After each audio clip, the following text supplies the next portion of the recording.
Many times, if it is the landlord's agent, they do those things. But you need to make sure that they have the funds ready. Many times they don't have it. What about inspection? Now, here's the thing.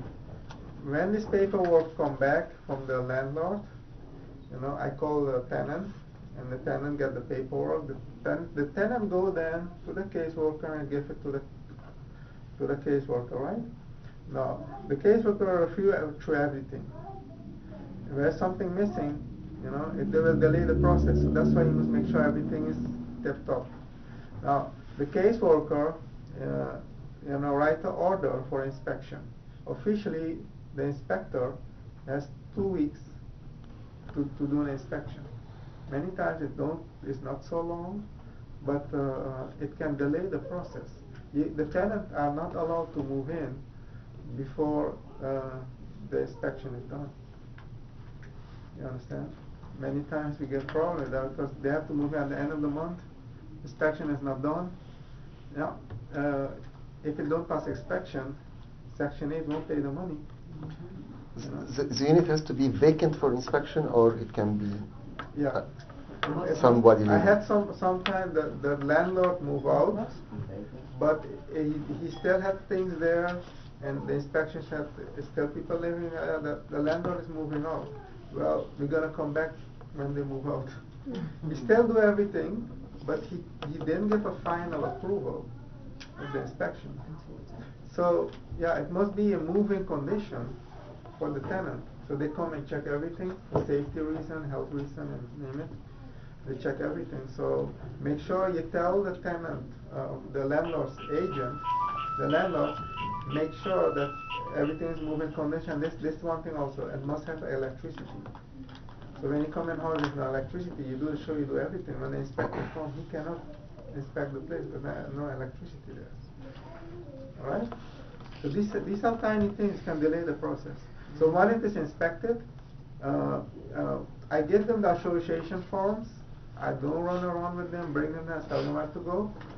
That they start the application. Sometimes they get denied. Then you have still time to look for another unit. So the first thing I do this the first thing because I want to make sure. Well, most of the time the landlord will make sure that it will pass inspection.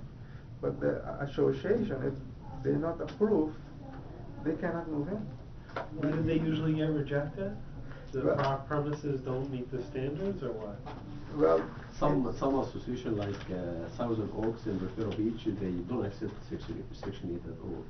And when some owners complain and say they discriminate against the low-income people, they put rules that we don't accept anybody in our community less than 700 or 650 credit score. Of course, Section 8 is not going to have credit score, so they get rejected by somewhere or other because they don't want it like they don't want crimes inside the community. They want like you have to find out. You have to find out from the association, the requirements before you start doing anything. Because right now this is a problem. There's so much vacancy. So many landlords, are renting out because they don't want to keep dropping the price. They want somebody in the unit just to help pay the mortgage. But a lot of these communities, they are rental communities. You understand? As a lot of these communities are homeowner communities. So there's only a percentage allowed for rentals there, like 20%. So when they start reaching that ceiling, the associations start getting more strict. And it's only one discrimination allowed, that is based on income. Yeah, there is no discrimination here based on income. Yeah, exactly. I've run into that in the past. Like Bellaterra, I had their rental, everything was okay, the association, we don't accept Section 8. And the landlord was furious. But, was 2,200 rental, everything was done, everything. But they didn't accept Section 8. Diamond there also, 441 there. Black Diamond don't accept. So you must find out from the landlord, does they accept Section 8, does the associations accept Section 8, before you go through all this hassle. But it's worth it. Honestly, it's worth it. Now, I pay the website, $40 every month, just to have more exposure. It's worth it to spend for, I was doing a lot of Section 8, so it was worth it for me to spend $40, have more exposure.